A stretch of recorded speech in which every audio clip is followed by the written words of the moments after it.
Buonasera da Sicilia 24, le principali notizie. A Ragusa accetta un'offerta di impiego sui social, ma al colloquio viene violentata dal falso datore di lavoro, arrestato 58enne già con precedenti per lo stesso reato. Ad Agrigento salgono a 2 gli indagati per omicidio colposo per l'incidente stradale costato la vita a un istruttore di tennis. La buca nell'asfalto, responsabile probabilmente del micidiale schianto, è ancora lì. Arrestato un latitante condannato per rapine ad anziani nella sua casa a Lentini, nascondeva un mini arsenale con armi da guerra e pistole. Ad Avola, nel siracusano, sospeso uno studente liceale che aveva messo dell'acido nella bottiglietta d'acqua di una compagna di classe. Una bravata senza ragioni. La preside si è pentito. Sanità monta la protesta dei cittadini contro il piano di riordino ospedaliero approvato dalla Regione. A Gela scende in piazza anche la mamma del giovane accoltellato per sedare una rissa e salvato dai medici. Migranti, oltre 3.500 bambini morti in mare negli ultimi 10 anni, l'indicazione dei soccorritori di alcuni partiti che invocano un intervento dell'Europa con azioni concrete. Calcio, rammarico Catania per il pari nel derby con il Trapani, primo tempo dominato ai rossazzurri che però mancano diverse occasioni da rete. L'1-1 porta la firme di Fignal e Lunetta. Prima vittoria in campionato per il Siracusa, sotto di un gol la squadra di Turati supera il Potenza in rimonta.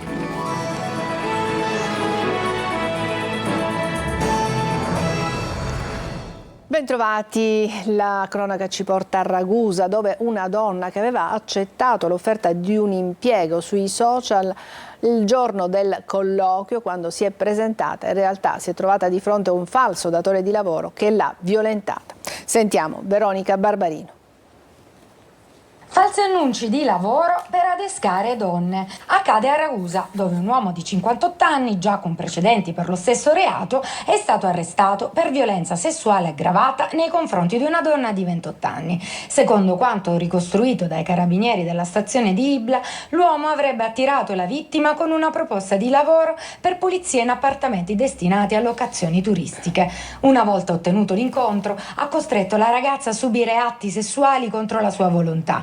La vittima, impaurita e scossa per la violenza subita, ha avuto il coraggio di reagire e si è confidata con il medico curante e con un familiare. Per il dolore e lo sconforto aveva messo in atto comportamenti autolesionistici, tanto da dover essere trasportata in ospedale. Da qui la segnalazione alle forze dell'ordine che hanno fermato l'uomo. Per la procura, la modalità del reato, la reiterazione e la vulnerabilità della vittima hanno reso necessaria la misura cautelare in carcere, in attesa del processo.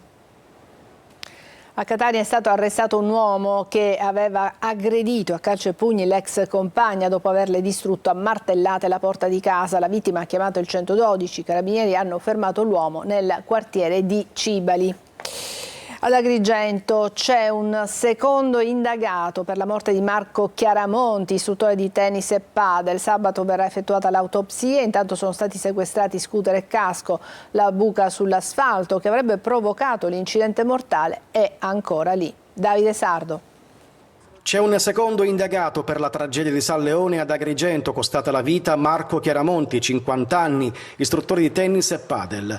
Dopo il dirigente comunale Alberto Avenia, sotto accusa anche l'architetto Angelo Lezza. Per entrambi l'ipotesi è di omicidio colposo.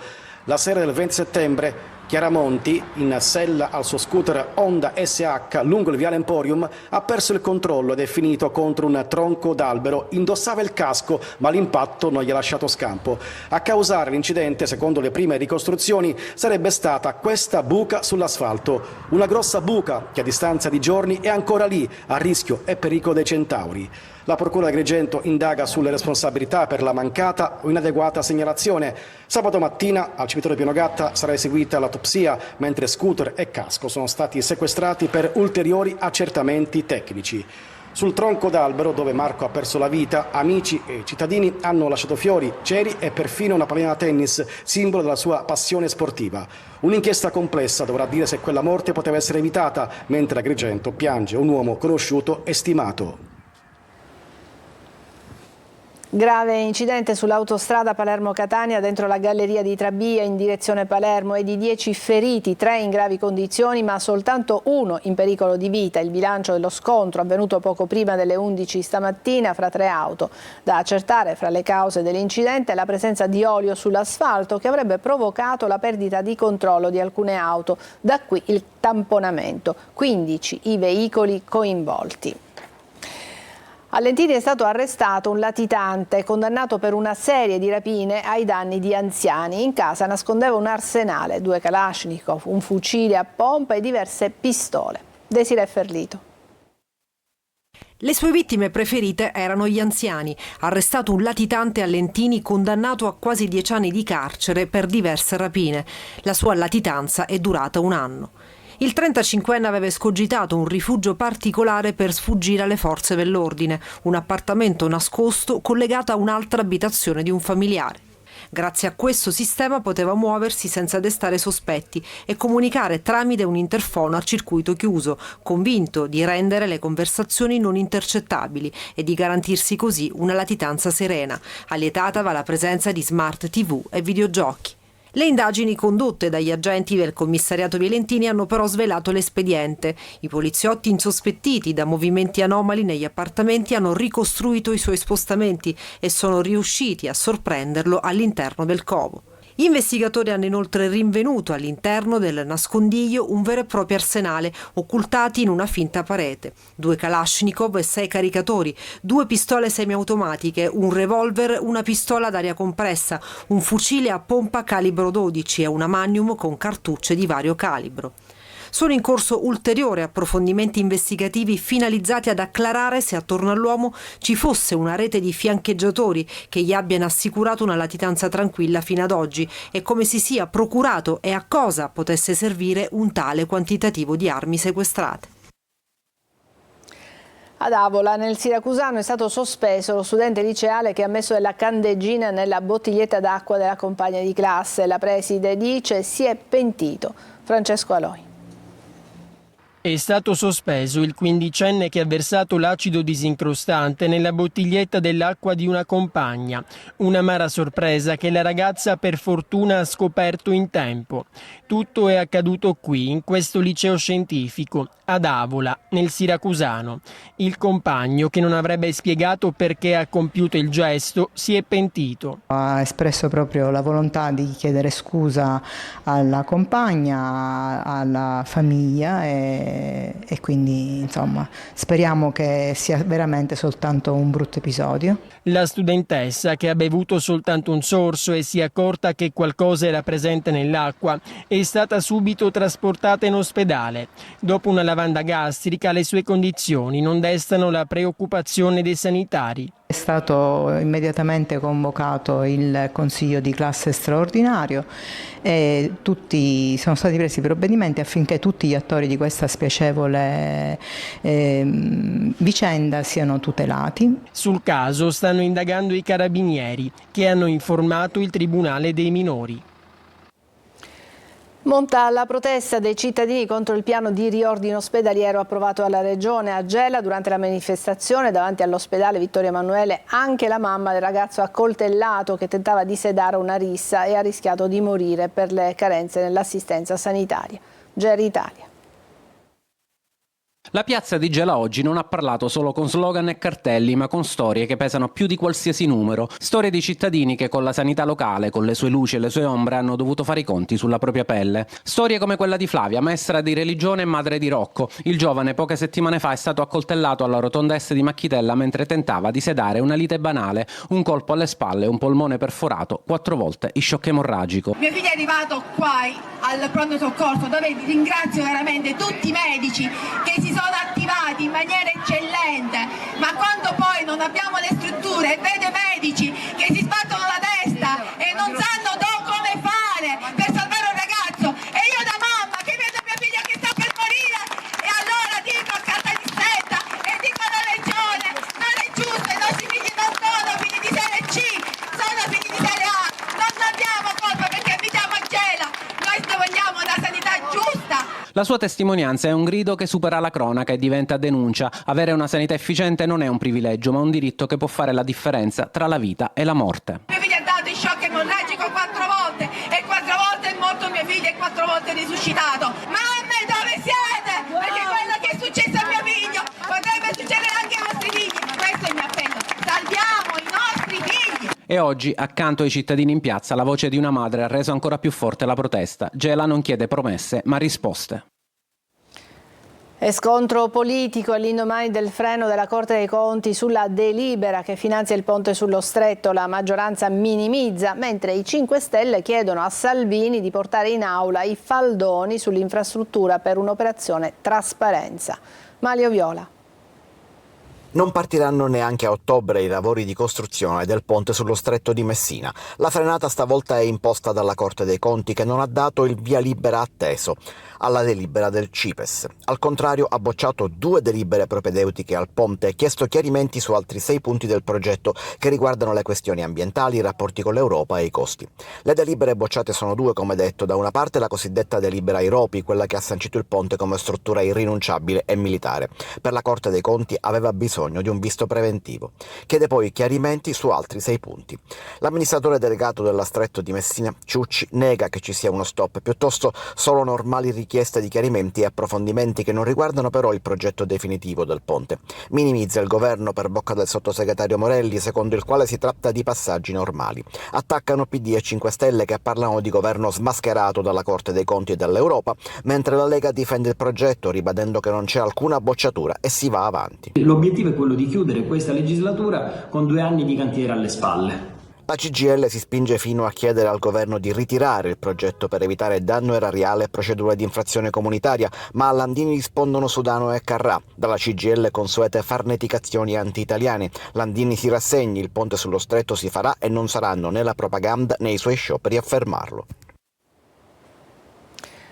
Oltre 3.500 bambini sono morti in mare negli ultimi 10 anni durante le traversate della Speranza. L'indignazione di chi opera come soccorritore umanitario, ma anche quello della parte politica, che invoca un pressing che arrivi fino all'Europa per azioni concrete. Roberta Lunghi. 3.500 bambini sono morti nel tentativo di attraversare la rotta migratoria del Mediterraneo centrale verso l'Italia negli ultimi 10 anni. Ogni piccolo corpo disperso in mare, ogni paio di occhi che fissano i soccorritori che a volte non riescono ad afferrare quelle manine per strapparle alla morte, dovrebbero essere lo strazio, il dolore, l'indignazione del mondo intero. Eppure sembra quasi che regni la suefazione o peggio ancora, l'indifferenza. Per Andrea Bellardinelli, già direttore del programma Italia di Emergency, l'indifferenza è da appellare in un solo modo. Una bestemmia planetaria, per le ragioni che spesso noi non riusciamo, come operatori umanitari che stanno anche in mare, a salvarli tutti. Gli operatori umanitari fanno appello alla politica, ma qui le spaccature acuiscono la percezione di indifferenza, anche se c'è chi si ribella all'idea. Ogni numero di bambino morto è come se fosse un bambino nostro, un nostro figlio. Per la deputata occorre attuare un pressing politico. Continuare a denunciare in tutte le istituzioni, continuare a fare proteste, continuare a scendere in piazza. Perché le ultime 3 sorelline morte, giunte salme a Porto Empedocle, non restino numeri di un pallottoliere, occorre agire sul fronte culturale. Parliamone nelle scuole elementari, medie, superiori, nelle università. Questi sono diritti che non sono e non staranno lì sempre, li dobbiamo mantenere e nutrire, vivi. Non possiamo dimenticare e girare la testa dall'altra parte. Adesso una breve pausa, poi parleremo di raccolta dei rifiuti e di assunzioni. A tra poco.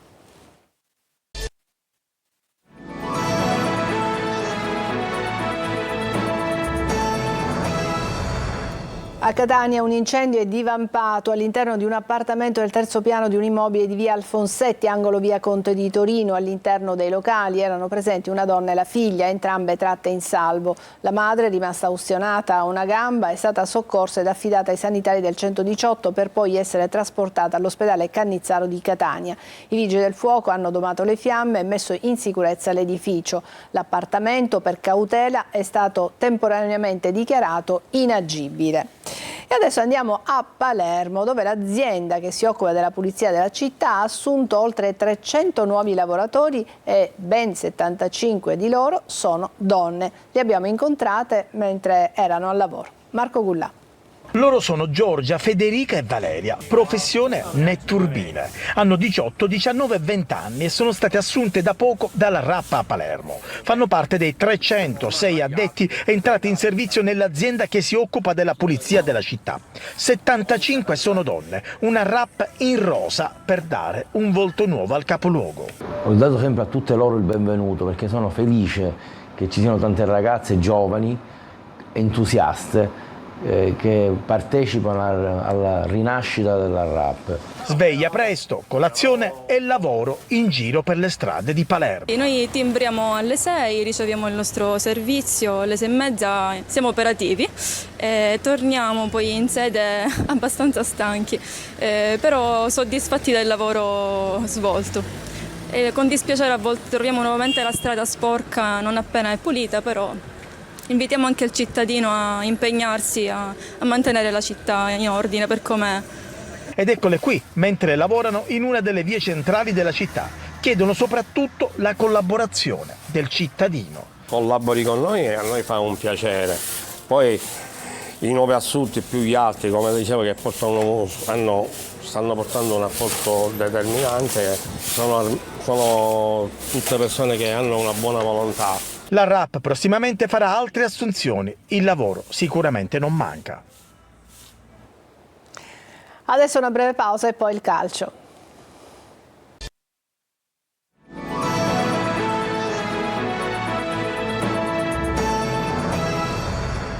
Eccoci al calcio, il derby del provinciale finisce 1-1, a Schnaller risponde Lunetta, primo tempo dominato al Catania, nella ripresa viene fuori il Trapani. Sentiamo il nostro inviato Marco Carli.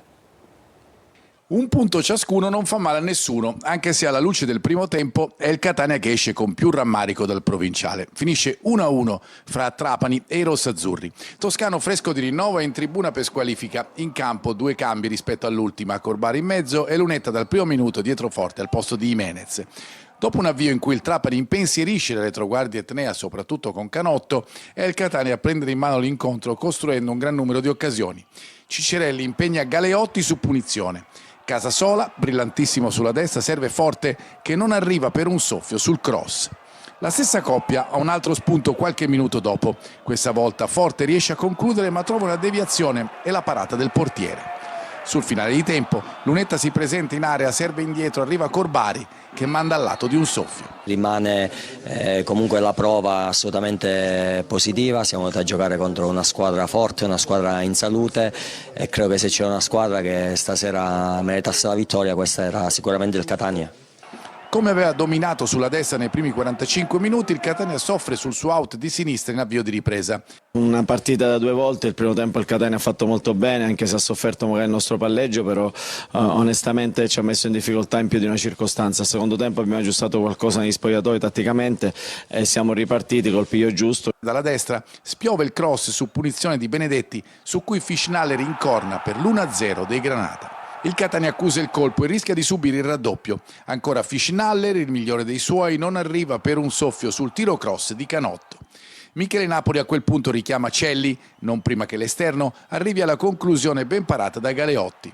Entra Donnarumma che è subito protagonista. Dal suo cross di sinistro nasce l'occasione per Lunetta che è bravissimo a controllare e a battere di destro il portiere Granata 1-1. Il Catania ha il tempo di non concretizzare una nuova occasione con Forte che questa volta conclude fuori dopo l'assist di Lunetta. Entra anche Stoppa che va a contatto con Salines in area di rigore. Napoli spende la card ma al video support l'arbitro conferma la sua decisione iniziale. Niente penalty, si resta sull'1-1, un bel derby ricco di emozioni. Il Catania ha dimostrato dopo 2 partite giocate male di poter tornare a recitare da protagonista, soprattutto se riuscirà a recuperare la svelta agli infortunati. Caturano sarà fra i disponibili a Cerignola. Il Trapani resta imbattuto, senza la penalizzazione sarebbe a quota 12 e si conferma fra le squadre top del girone.